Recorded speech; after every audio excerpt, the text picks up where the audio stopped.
Merci d'accepter notre invitation pour réagir effectivement à l'actualité politique très dense de ces dernières semaines. Alors nous sommes maintenant à 3 jours du second tour de la présidentielle. Le Rassemblement a soutenu Valérie Pécresse au premier tour. Pourquoi est-ce qu'il n'a pas donné de consigne de vote pour ce second tour qui a lieu dimanche? Et écoutez, Elisabeth, merci d'abord pour l'invitation, hein. J'ai envie de faire référence au billet d'humeur que vous avez fait ce matin avec les questionnements que se posent les électeurs certainement aujourd'hui. Et donc le conseil politique du Rassemblement, et non pas Thierry Santa tout seul ou Virginie tout seul de son côté, comme j'ai pu l'entendre sur certaines zones, le conseil politique du Rassemblement a estimé que les électeurs devaient se faire leur propre choix. Et d'ailleurs, je pense que beaucoup d'électeurs aujourd'hui suivent le débat actuel entre Emmanuel Macron et Marine Le Pen et feront leur choix en leur âme et conscience dimanche. Alors laissez le choix sans consigne de vote. Donc. Mais la plupart des autres partis ou responsables loyalistes en Nouvelle-Calédonie soutiennent Emmanuel Macron. Vous, quel bilan vous faites de l'action du président de la République sortant, notamment pour la Calédonie?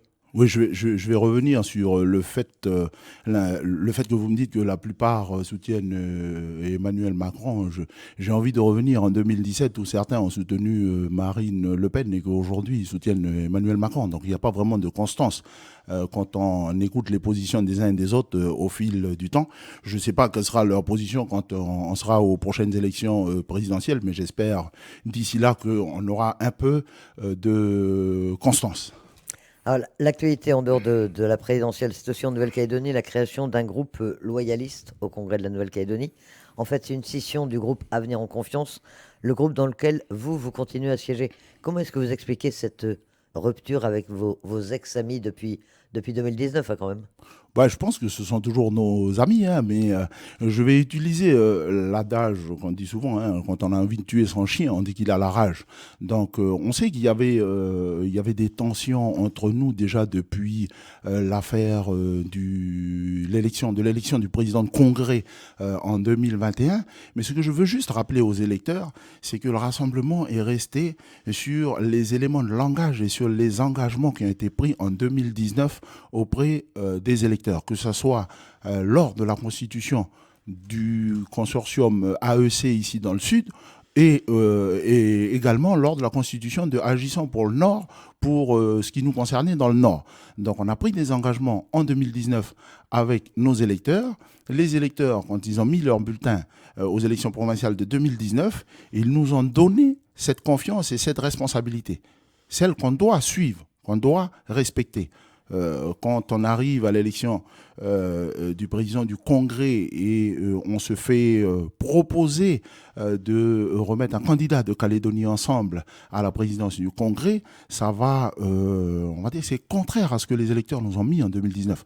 Donc ce que je peux dire pour le Rassemblement, c'est que on s'est engagé en 2019 sur les éléments de langage que nous avons donnés et les engagements que nous avons pris, et nous respecterons ces engagements et ces positions, ces convictions-là jusqu'au bout de notre mandature. Vous parlez des élus de Calédonie Ensemble, justement, ils soutiennent eux aussi Emmanuel Macron pour l'élection présidentielle.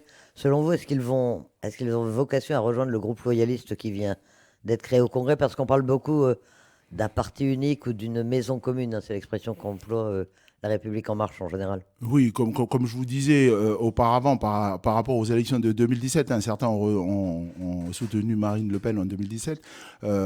Nos collègues élus de Calédonie Ensemble, on va dire nos deux députés siégeaient à l'UDI, hein, donc le centre. Et donc le centre en France avait appelé à soutenir Valérie Pécresse. Voilà.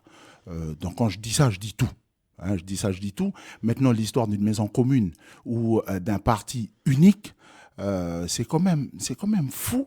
Et c'est quand même fou que ceux qui ont, je vais dire, quand je reprends le fil de l'histoire politique du Rassemblement, que ceux qui ont créé la zizanie depuis toutes ces années-là au sein du Rassemblement, et j'entendais sur vos ondes de la semaine dernière Sonia Baquès le dire, hein, elle était au Rassemblement à l'époque, elle l'a quitté, donc ça a créé des troubles, elle n'est pas la seule, hein, je veux dire, avant elle, il y avait Philippe Gomez, Harold Martin, etc., etc., tous ces gens-là qui appellent aujourd'hui à ce qu'il y ait une maison, une commune ou un parti unique. Je veux dire, c'est fort de café, je veux dire. C'est un paradoxe. Alors, vos ex-amis ou vos amis encore, hein, vous dites, reprochent surtout ces derniers temps au Rassemblement d'avoir provoqué la division, notamment avec l'annonce des candidatures de Virginie Ruffnac et de Thierry Santa aux élections législatives. Pourquoi est-ce que le Rassemblement fait cavalier seul pour cette élection? Je faisais référence tout à l'heure déjà à l'élection du Congrès, l'expérience que nous avons eue l'année dernière. Là, on arrive à des échéances nationales si je reviens également en 2017, je veux rappeler que le Rassemblement avait laissé la deuxième circonscription et avait décidé de partir avec Bernard Delardrière sur la première circonscription. En 2022, le Conseil politique du Rassemblement a souhaité participer au débat démocratique. Et on sait tous qu'il y a deux tours, on sait tous le découpage électoral qu'il y a pour les législatives et on se retrouvera au deuxième tour avec nos collègues loyalistes parce que, on le sait tous, il y aura certainement un deuxième tour et le Rassemblement a souhaité poser ce débat démocratique sur la table et ce qui est important, c'est que pour ces législatives, les Calédoniens vont choisir les députés, mais je veux le dire et je veux le marteler bien haut et fort, les Calédoniens vont choisir ceux qui seront également assis autour de la table pour discuter de l'avenir de la Nouvelle-Calédonie.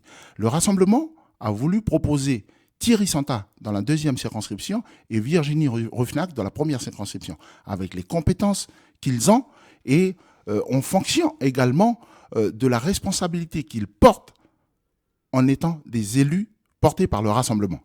Mais vous le savez, vous y faisiez allusion, on reproche cette candidature législative au candidat du Rassemblement. Et Sonia Baquet affirme notamment qu'il avait été proposé à Thierry Santa d'être le candidat de l'Avenir en confiance, dans la circonscription de son choix d'ailleurs, mais qu'il n'a pas donné suite, qu'il n'a pas répondu. C'est vrai ou non? Je vais vous dire non. On peut dire tout et n'importe quoi sur votre antenne. Moi, je suis venu vous dire que, je l'ai rappelé tout à l'heure, le Rassemblement est un parti organisé avec Thierry Santa à sa tête et avec des vice-présidents et toute une structure organisationnelle autour. Quand on a pris la décision de ne pas donner des consignes de vote, c'est le Conseil politique qui l'a fait. Quand on a décidé tout ce qui s'en est suivi, c'est le Conseil politique qui l'a décidé. C'est pas à Sonia Baquet de proposer à Thierry Santa ou à Virginie Ruffnac tel ou tel poste. Je veux dire, on est quand même ici avec des responsabilités et nous, en tant que parti historique, on a une responsabilité à assumer aujourd'hui, qu'on le veuille ou pas. Qu'on le veuille ou pas. Vous parlez de parti historique et justement, c'est aussi l'un des éléments qui gêne manifestement les autres partis de l'Avenir en confiance. Ils vous reprochent d'affirmer en permanence la légitimité historique du Rassemblement et de refuser l'unité. Qu'est-ce que vous répondez à ça? Est-ce que vraiment le Rassemblement doit avoir une place à part par rapport aux autres partis loyalistes? Écoutez, Elisabeth, je ne sais pas si le Rassemblement doit avoir une place à part ou pas, mais c'est l'histoire qui veut ça. C'est l'histoire et les grands noms du Rassemblement, ceux qui ont négocié les accords de 88, ceux qui ont négocié les accords de 98, c'est à eux qu'on doit ça. Et c'est cette responsabilité-là qu'on porte. Je veux dire, c'est vrai qu'on a tendance à le rappeler, le parti historique. Mais c'est une responsabilité pour nous de porter cette vision que les anciens ont fait et de continuer à travailler dans le sens de la paix, du dialogue avec tout le monde.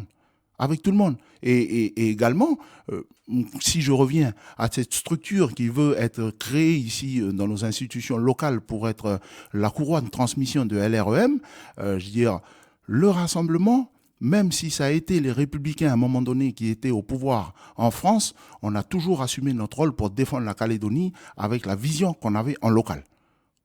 Ouais, on a toujours l'impression d'un certain nombre de divisions dans le camp des partisans du maintien de la Calédonie dans la France, chez les loyalistes. Est-ce que vous ne pensez pas que les Calédoniens en ont assez? Est-ce qu'ils peuvent comprendre cette situation et comment en sortir? Ben, je pense qu'ils ont raison. Je vais utiliser un terme peut-être un peu dur, mais je pense même qu'ils en ont marre. Hein. Je pense qu'ils en ont marre. Le dernier on va dire le dernier né chez nous, c'est Génération NC. On va continuer jusqu'à quand? À créer, défaire